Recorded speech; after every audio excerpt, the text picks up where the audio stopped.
Halo, assalamualaikum warahmatullahi wabarakatuh. Bertemu lagi sama Papa Fajar di sini, masih di channel kesayangan kita bersama, yang selalu berusaha memberikan konten-konten yang menghibur dan insya Allah bermanfaat.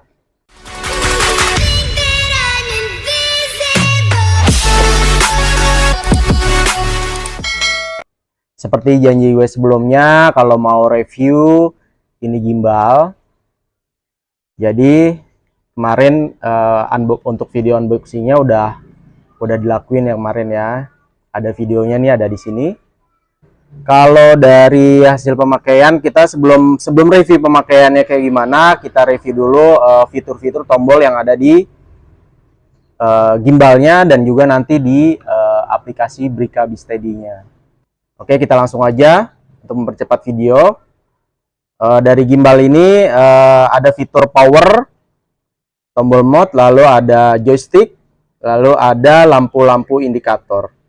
Ada slider zoom di sisi kanan gimbal, lalu ada tombol shutter yang nanti kegunaannya akan gue jelasin selanjutnya ya guys. Oke, kita mulai dengan cara memasang kamera pada gimbal ini. Jadi posisi titik yang ada tandanya di gimbal ini harus berada di sisi kiri. Jadi nanti kamera harus ada di sebelah titik ini. Memperhatikan posisi kamera harus seimbang ya guys, sebelum menyalakan untuk menjaga motor gimbal ini bekerja dengan baik. Kita mulai dari tombol power. Untuk menyalakan gimbal ini kita dapat menekan selama 1-2 detik untuk menyalakan gimbal ini, dimana gimbal ini posisi defaultnya ada di posisi tampilan potret, dan juga untuk mode-nya ada di HF atau half follow. Lalu untuk dari tombol power ini kita bisa menekan 2 kali, itu untuk merubah tampilan dari foto menjadi video maupun sebaliknya. Lalu tekan 3 kali untuk merubah tampilan kamera depan ke tampilan kamera belakang, begitupun sebaliknya. Tapi dengan catatan ya guys, itu semua sudah terkoneksi sama Bluetooth dan aplikasi Brika Steady-nya. Lalu ada tombol mode. Nah, tombol mode ini adalah untuk merubah 4 settingan motor gimbal, dimana untuk settingan default tadi yang saya udah jelasin itu ada di posisi HF atau half follow. Lalu tekan sekali lagi, dia akan berubah ke LF atau lock full.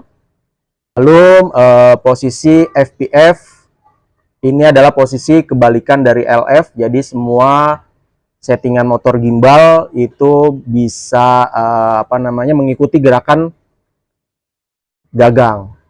Dan yang terakhir adalah menu AF atau all follow, dimana hanya roll yang terkunci atau diam, dia tidak mengikuti gerakan gagang, sedangkan motor tilt dan pen akan mengikuti gerakan gagang.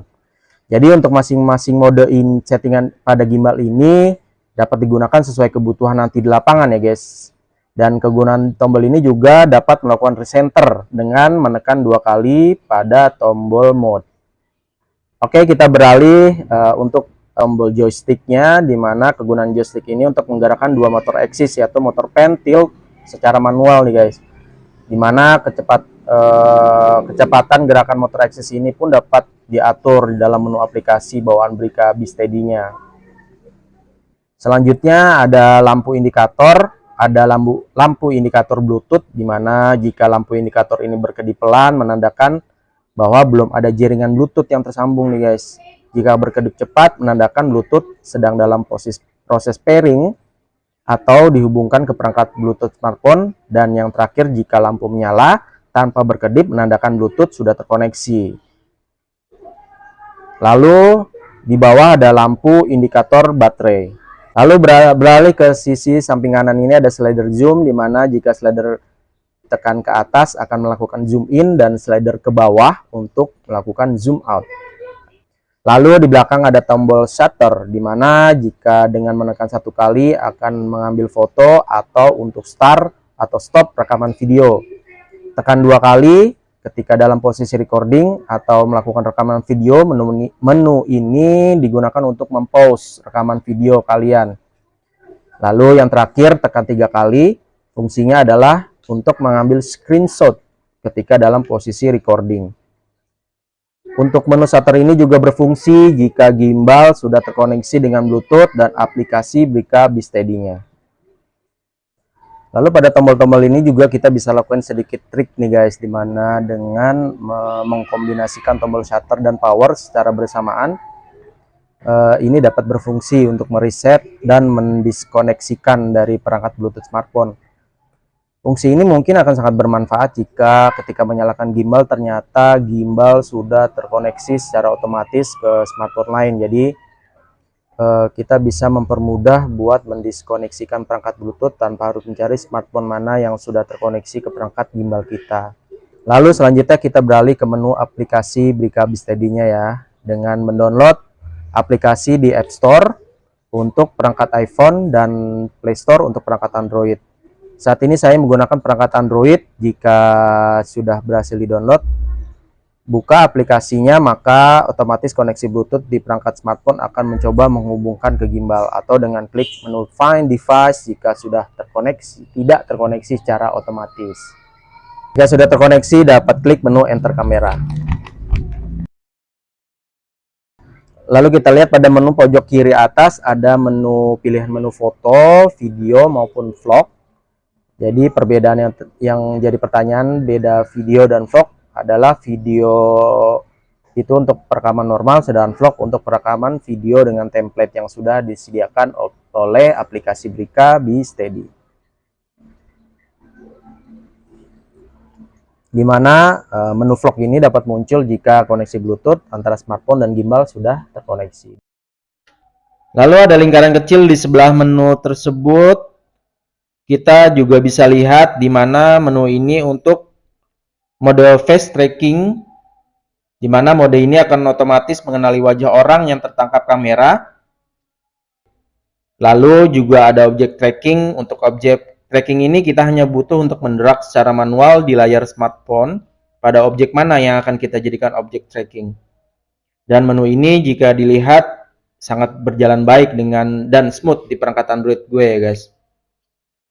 Lalu tombol besar di tengah ini untuk pengambilan foto dan melakukan start atau stop rekaman video secara manual jika tidak menggunakan tombol pintas yang ada di gimbalnya.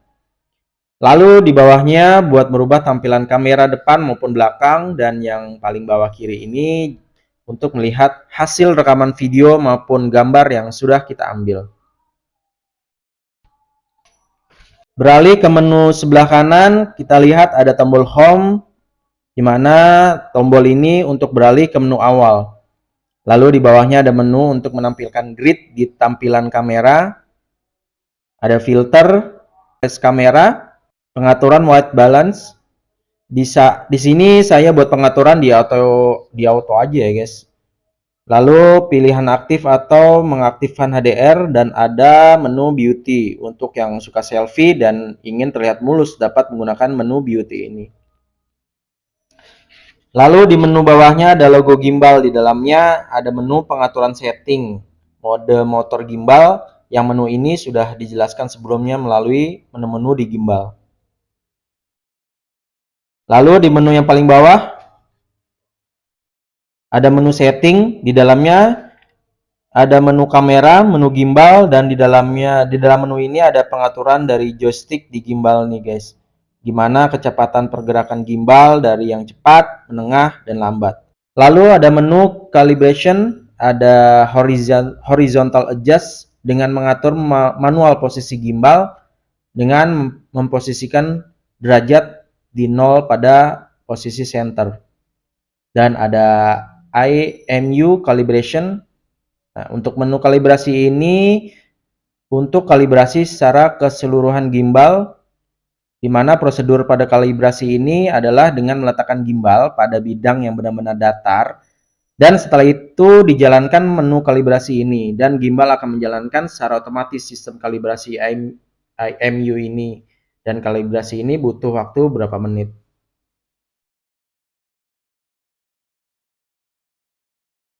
Oke, semua menu gua rasa udah gue tampilin dan jabarin semua nih guys. Sekarang mungkin waktunya akan gue tampilin gimana hasil dari perekaman video menggunakan gimbal Brica B-Steady 2 Pocket ini. Kita akan lihat seberapa stabil sih hasilnya jika dibandingkan dengan video yang tidak menggunakan gimbal. Dan juga tidak memiliki stabilizer internal seperti smartphone yang gue gunain sekarang ini.